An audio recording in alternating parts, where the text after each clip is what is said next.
여호와께서 너를 머리가 되고 꼬리가 되지 않게 하시며 위에만 있고 아래에 있지 않게 하시리니 오직 너는 내가 오늘 내게 명령하는 내 하나님 여호와의 명령을 듣고 지켜 행하며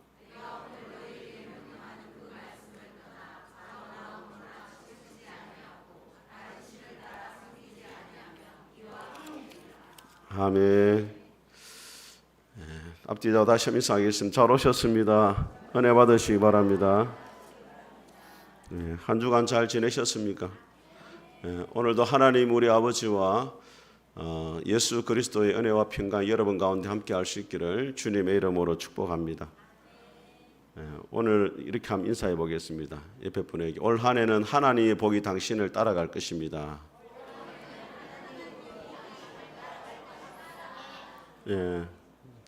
말은 크게 하는데 듣는 사람이 별로 안 믿는 것 같아요. 믿음대로 될 줄 믿습니다.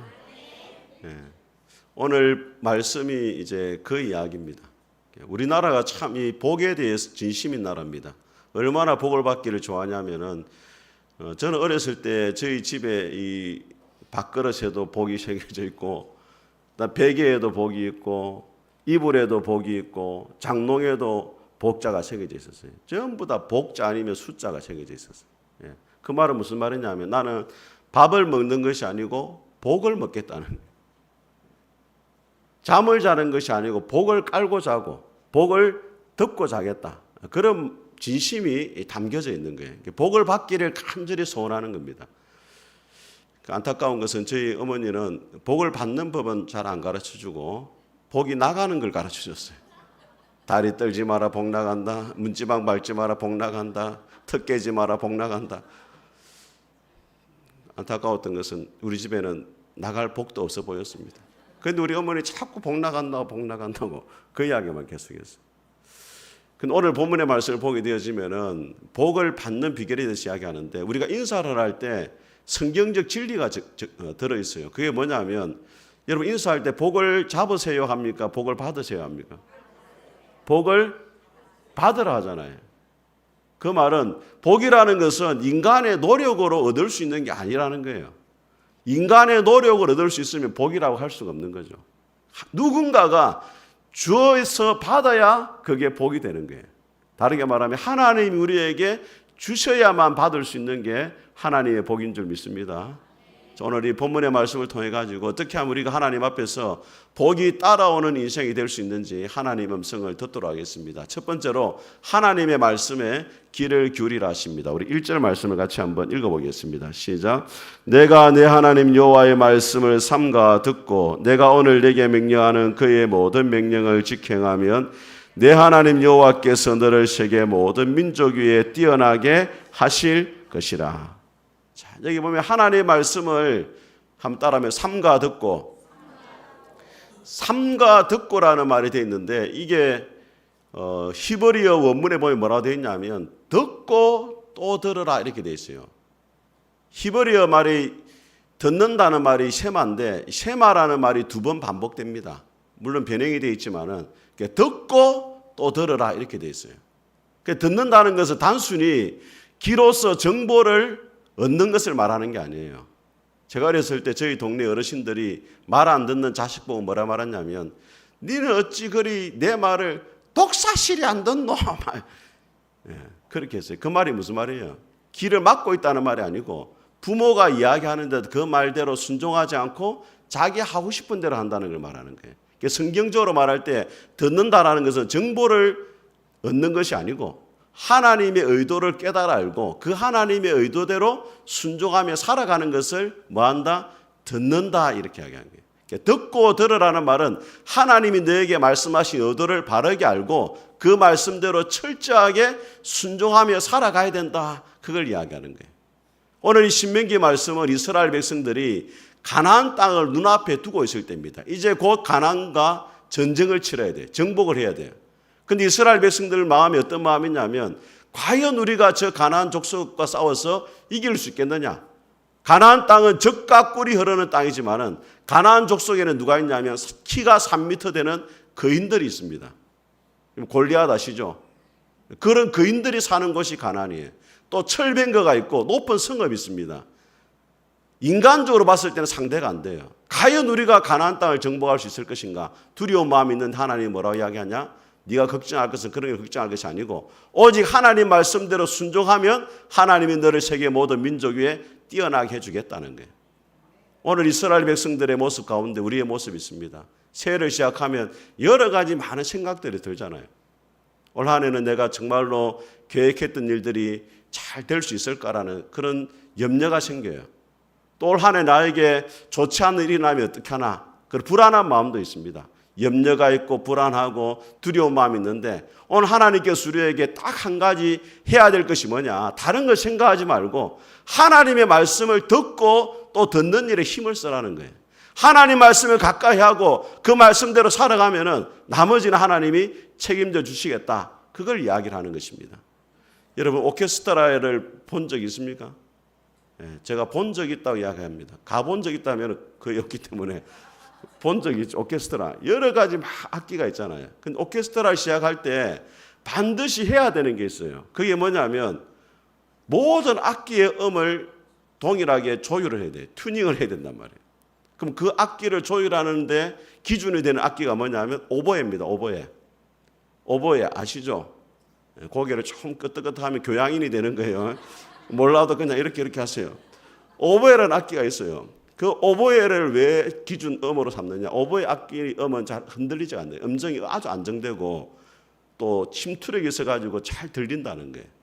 그리고 오보에 음에 라 음에 맞춥니다. 영어로 A 음에 맞춰야 돼요. 왜냐하면 모든 현악기는 A 음을 다 낼 수가 있어요. 그래서 거기에 딱 맞춰야 돼요. 거기에 안 맞추면은 어떤 악기라도 쓸모없는 악기가 되는 거예요. 여러분 악기들이 보통 비싼 게 아니에요. 제가 학교 다닐 때 저희 그 학교에 종교음악과 애들이 있어요. 종교음악과. 음악과 애들은 주로 부자들이 가는 학과예요. 악기를 수천만 원짜리 들고 다녀요. 플룻인데 백금인데 이런 거 수천만 원짜리 들고 다녀요. 아무리 수천만 원이 되고 수억이 돼도 오보의 음에 안 맞으면 쓸모없는 악기가 되는 거예요. 그 오케스트라를 망치는 거예요. 우리 인생의 오보에가 뭐냐? 하나님 말씀이에요. 날마다 우리가 하나님의 복을 받기 위해서는 하나님의 말씀의 기준에 우리가 맞춰야 돼요. 하나님의 말씀에 맞춰서 생활할 때 하나님의 복을 받는 인생이 되는 것입니다. 여러분 사울과 다윗을 한번 생각해 보세요. 사울 왕이 겉으로 보기에는 명품 악기였어요.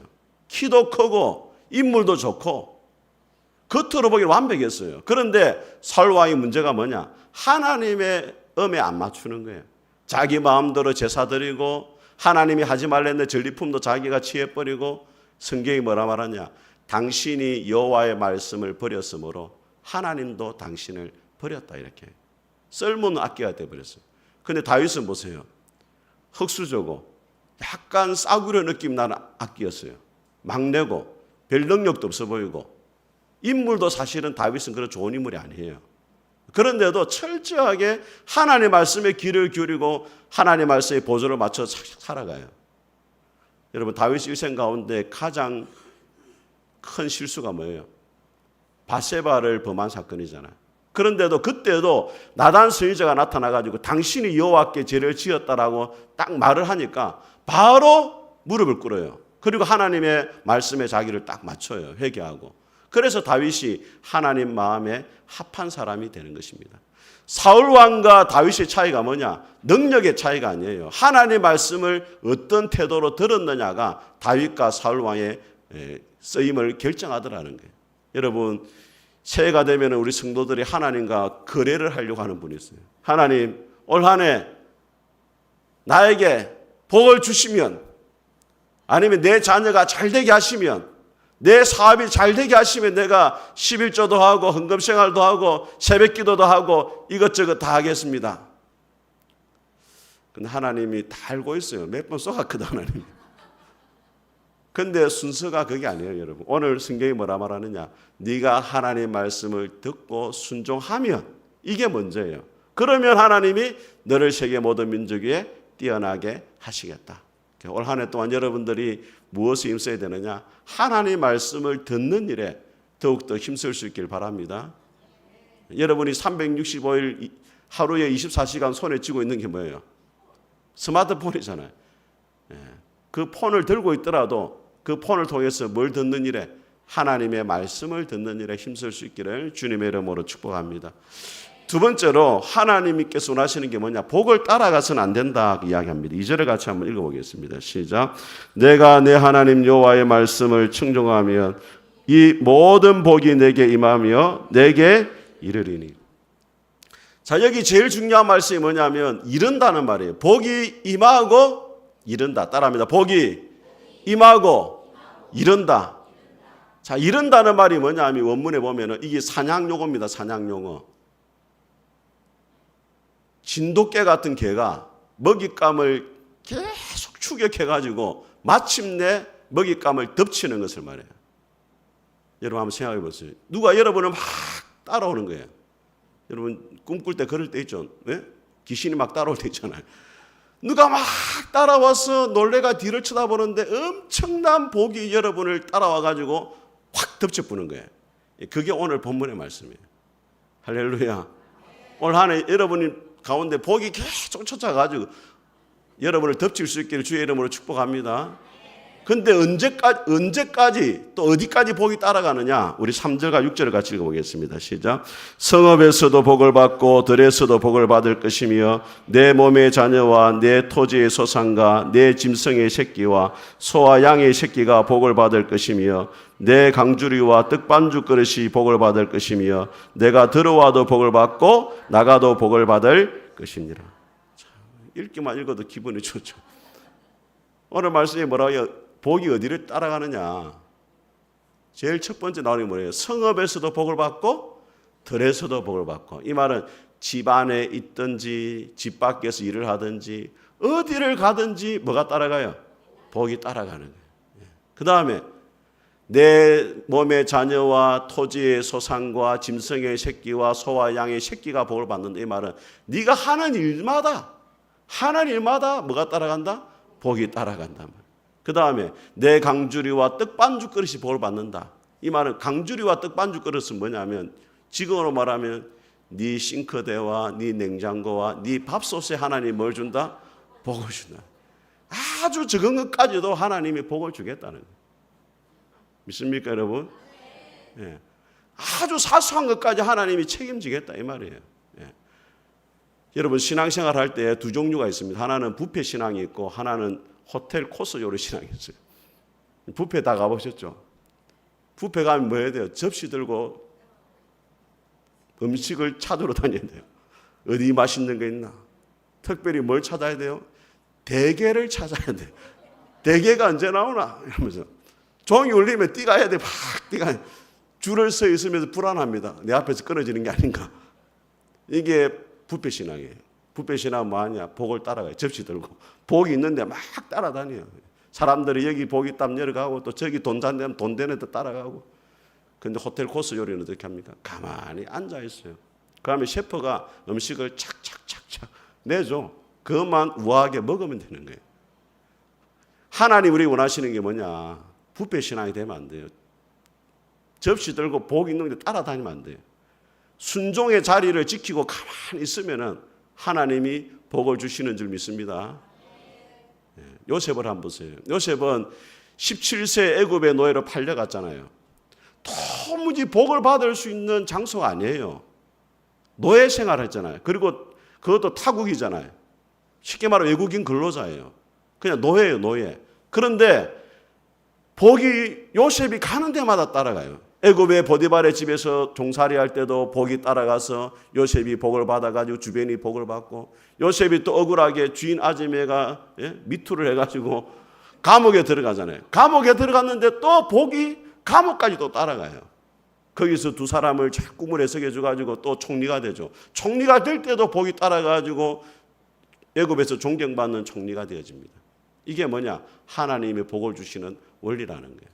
하나님 앞에 우리가 어떤 존재가 되어야 되느냐? 세상이 말하는 복을 따라가는 게 아니고 복이 우리를 쫓아오도록 만들어야 돼요.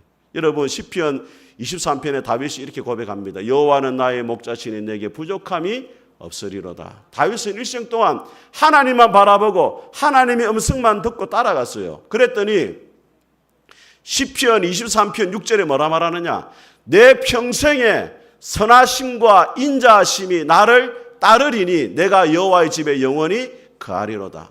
내 평생의 선하심과 인자하심이 나를 따른다는 말은 다르게 말하면 하나님이 주시는 복이 나를 따라올 것이니 내가 하나님의 집에 영원토록 살겠습니다. 2026년 한 해 동안 여러분들이 세상의 복을 쫓아가는 것이 아니라 순종의 자리에 머물게 되므로 하나님의 복이 여러분에 임하고 여러분을 따라올 수 있기를 주님의 이름으로 축복합니다.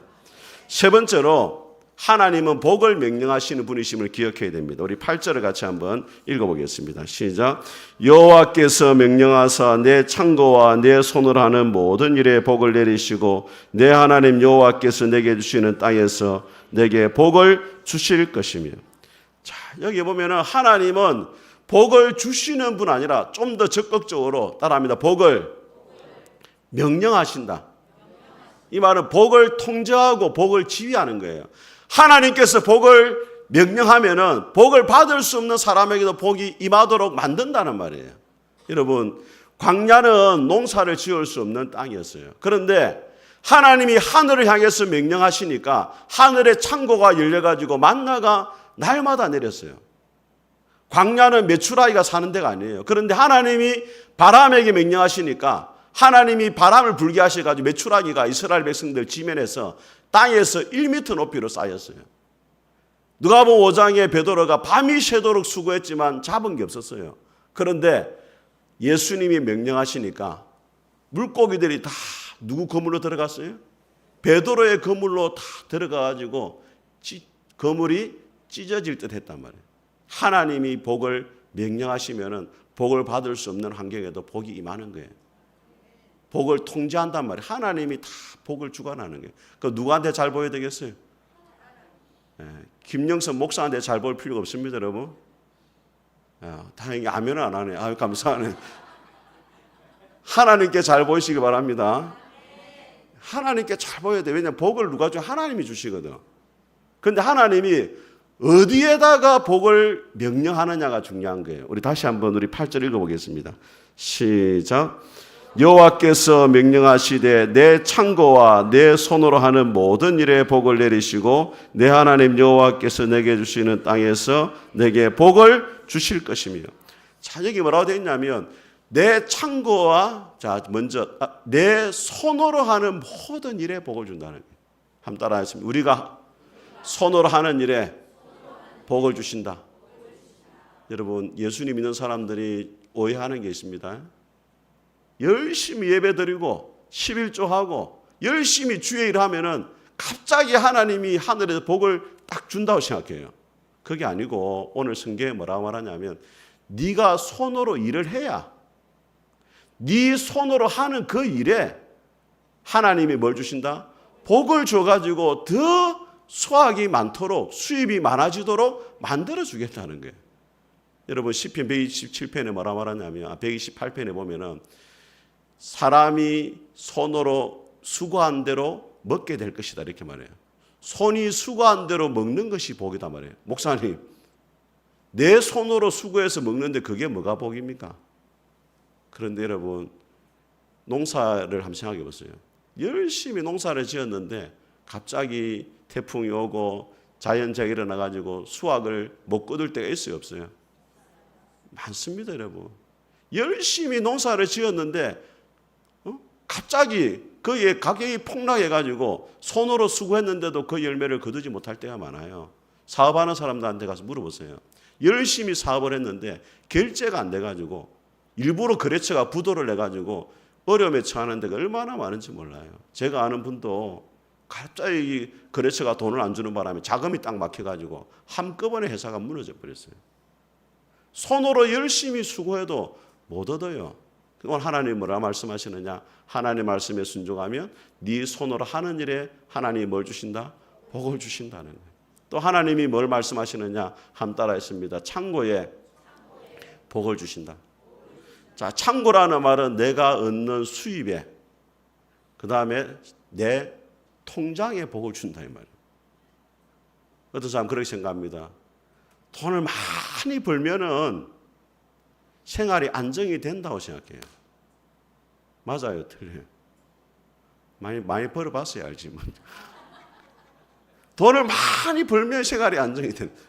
근데 강남에 가서 물어보세요. 강남에 사는 사람도 돈이 없다 해. 제 주변의 사람들 중에 막 두 부부가 한 사람이 의사고 막 돈을 많이 벌어요. 니는 뭐 좋겠다 하니까 돈이 없다네. 돈이 없다. 왜냐하면 이런 말이 있습니다. 내가 바라는 것은 내가 버는 것을 항상 초과한다. 이런 말이 있습니다. 사람의 욕심이 끝이 없기 때문에 100만 원 벌면 100만 원쯤 써요. 1000만 원 벌면 또 1000만 원쯤 또 써요. 항상 내가 바라는 것이 버는 걸 초과하게 돼 있어요. 그럼 어떻게 해야 되느냐? 하나님 앞에 11조를 드린 건 중요하지만 10분의 9 나머지 것을 성경적으로 잘 관리를 해야 돼요. 여러분 미국에 통계를 해봤는데 이런 통계가 나왔습니다. 미국에서 잘 들으세요. 대학을 졸업하게 되면 4학년 학생의 80%가 취직을 하기도 전에 카드빚을 안고 있대요. 그 다음에 미국인들의 90%가 현금이 없는 상태에서 물건을 구입하고 10명 중에 7명은 벌어서 쓰기 바쁘다는 거예요. 돈이 없는데도 막 카드 긁어버리는 거예요. 세 번째, 미국인의 전체 5분의 3은 매달 청구가 되는 카드 대금 전체를 다 납부를 하지 않는다는 거예요. 자기 수입에 초과되도록 자꾸 비용을 쓰고 있다는 거예요. 그 다음 미국인 절반 정도는 은행 계좌 또는 금고에 자신의 한 달치 또는 그 이하의 여유 자금밖에 없다. 그렇게 이야기해요. 그런데 이웃집 백만장자라는 책에는 이렇게 이야기합니다. 백만장자들의 공통점이 있어요. 자, 잘 들으세요. 이제 백만장자가 되는 겁니다. 첫째, 백만장자 가운데 80%는 부모로부터 유산을 물려받아서 부자가 된 사람이 아니고 부자가 된 첫 번째 세대라는 거예요. 우리가 생각할 때는 대부분 부자들이 뭐 부모 유산 받아 된 것처럼 아니라는 거예요. 80%는 처음 세대라는 거예요. 두 번째, 백만장자들이 대단한 직업을 가진 사람이 별로 없고 그들 중에 3분의 2는 자영업자들로서 용접공, 경매인, 도로 포장업에 종사하는 사람들도 있었다. 그렇게 이야기해요. 세 번째는 뭐냐면 부인들이 별도의 직업을 가진 사람이 없었다. 그 다음 네 번째, 백만장자들은 자신들이 가진 돈보다 훨씬 검소하게 생활하고 전략하는 사람들이었고 수입의 10에서 15%를 저축을 하는 사람이었다. 그렇게. 이 조사가 말하는 게 뭐냐? 많이 버는 게 중요한 게 아니고 하나님이 주신 재정에서 성경적으로 잘 관리를 해야 된다는 거예요. 제가 한 10년 넘은 것 같네. 곡간의 원리라는 책을 봤어요. 홍성사에서 나온 책입니다. 그 책이 지금 절판됐더라고요. 곡간의 원리. 젠 애들러라는 목사님이 쓴 책인데 그분이 목회를 하면서 열심히 성경을 연구했는데 오늘 신명기 23장 8절 말씀에 딱 눈이 멈췄어요. 하나님이 네 창고에 복을 준다. 네 곡간에 복을 준다. 그럼 어떻게 되느냐? 내가 곡간을 준비를 해야 되겠구나. 어렵고 힘들어도 내가 조금이라도 저축을 해야 되겠구나. 그래서 하나님이 마음껏 사용하실 수 있는 돈을 내가 준비를 해야 되겠다. 그렇게 생각을 한 거예요. 그러면서 그의 삶이 윤택해진 이야기가 이제 쭉 나와요. 그러면 어떻게 되느냐, 여러분도. 자, 세 가지를 제가 말씀드릴게요. 자, 믿음으로. 다른 거는 따라하라 안 해도 따라하더니 지금 따라한 게 아닌데 지금 막 백만장자가 되고 싶다는 열망이 너무 강하다 보니까. 그 제가 하는 이야기에 너를 따라한 말이 아닌데 내가 당황스럽네. 자, 그럼 한번 따라합시다. 믿음으로 통장을 준비하라. 여러분 마음에 가득한 게 지금 입으로 지금 나왔어요. 믿음으로 통장을 딱 준비를 하세요. 돈이 없다고 말하지 마세요. 다 돈이 없어요, 여러분. 그렇지만 믿음으로 만 원이라도 내가 한 달에 만 원이라도 저축을 하겠다라고 이렇게 결단을 하세요. 곡간의 원리의 책에 보면 이런 이야기가 나와요. 미국의 테네시주에 자녀 셋을 둔 홀로 키우는 엄마가 있었어요. 그 이 엄마가 수입이 좋은 직장을 다녔는데 아이들하고 가깝게 시간을 보내려고 교회에서 봉사하는 일을 했어요. 수입이 적었어요. 그렇지만 하나님의 11조 드리고 금금생활도 하고 열심히 봉사를 했는데 마음이 어떤 마음이냐? 나는 왜 부유하지 못하냐? 이런 안타까운 마음이 들었어요. 나는 왜 부자가 안 되나? 그러는 가운데 젠 애들러 목사님 곡간의 원리의 강의를 들었어요. 그래서 저축을 해야 된다. 그 10%를 딱 저축했어요. 그래가지고 나중에 얼마를 모았느냐? $2,500 정도 모았어요. 그 얼마, 우리나라 돈 얼마 정도 돼요? 360만 원 됩니까? 하여튼 그런 정도 모았는데 어디 투자를 할까 생각했는데 부동산 경매를 하는 그 공매 현장에 갔어요. 그래가지고 땅을 하나 이제 사게 됐어요. 그 등기를 하러 이제 동사무소에 갔는데 동사무소 직원이 깜짝 놀라는 거예요. 이거 어떻게 알고 당신이 이 땅을 사게 됐냐고. 그냥 경매 받았다니까 여기에 도로가 난다는 거예요. 딱 가지고 있어야 된다는 거예요. 당신이 하고 싶은 일이 뭐냐? 난 어린이집을 하고 싶다. 그러면은 시에서 이야기할 때 시에서 세우는 어린이집 중에서 제일 좋은 거하고 이 땅하고 바꾸자고 이야기해요. 그래가지고 그 땅하고 바꾸게 됐어요. 남의 이야기라고 별로 감동이 없네. 그러니까 하나님의 원리대로 곡간을 준비해가지고 하나님이 사용하실 때까지 기다리니까 하나님의 때가 되면 일하시더라 이 말이에요. 자, 두 번째 기억해야 할 것이 뭐냐? 따라합니다. 철저하게 말씀에 순종해야 된다. 자, 여러분 오늘 신명기 23장 8절부터 시작되는 게 아니잖아요. 성경이. 그죠? 하나님이 창고에 복을 준다고 시작하는 것이 아니고 1절 내가 삼가 듣고 들으면 거기서 출발하는 거예요. 하나님 말씀에 순종도 안 하고 지 욕심대로 곡간만 준비해 놓고 그런 하나님의 복을 못 받는 거예요. 철저하게 말씀대로 순종하고 11조 생활하고 하나님 앞에 헌금 생활하고 주일 성수 잘하고 봉사도 열심히 하고 그렇게 할 때 하나님께서 복을 주신다 이 말이에요. 자, 세 번째 따라합니다. 나누는 삶을 살아야 된다. 자, 12절을 같이 한번 읽어보겠습니다. 12절 같이 읽겠습니다. 시작. 여호와께서 너를 위하여 하늘의 아름다운 보고를 여시사 내 땅에 때를 따라 비를 내리시고 내 손으로 하는 모든 일에 복을 주시리니 네가 많은 민족에게 꾸어 줄지라도 너는 꾸지 아니할 것이요. 자, 여러분 하나님이 우리에게 복을 주시는 이유가 뭐냐? 다른 사람이 뭐라고요? 꾸어 준다는 말이 돈을 빌려주고 대출 사업을 하라 이 말이 아니고 어려운 사람들을 도우는 자로 살아가라 이 말이에요. 하나님이 복을 주시는 이유가 뭐냐? 이 복을 가지고 내 욕심을 채우기 위해서가 아니라 주변의 많은 사람들에게 하나님의 복을 나누는 자로 더 많은 사람들을 돕고 섬기는 삶을 네가 살아가도록 하나님이 너에게 복을 주실 것이다. 그런 의미가 되는 거예요. 그래서 오늘 세 가지를 기억해야 돼요. 첫째는 믿음으로 통장을 준비하고 두 번째는 철저하게 말씀대로 순종하고 세 번째는 하나님의 받은 복을 나누는 삶을 살아가야 된다는 거예요. 사랑하는 여러분, 오늘 하나님께서 우리에게 말씀하십니다. 복을 따라가는 인생이 아니라 복이 우리를 쫓아오는 삶을 살아야 된다. 그렇게 해서 어떻게 되느냐? 하나님의 말씀대로 순종해야 된다는 거예요. 오늘 2026년 한 해를 시작하면서 다른 것보다 여러분들이 하나님의 말씀을 가까이 할 수 있길 바랍니다. 요한복음 1장에 보니까 태초에 말씀이 계시니라. 이 말씀이 하나님과 함께 계셨으니 이 말씀이 곧 하나님이다. 하나님을 사랑하는 것이 뭐냐? 하나님의 말씀을 사랑하는 거예요. 말씀을 사랑하는 자에게 하나님이 복이 따라갈 수 있도록 명령하시고 임하게 하시고 추격하게 하실 줄 믿습니다. 우리 같이 한번 찬송하겠습니다. 하나님의 사랑을 사모하는 자 찬송하겠습니다.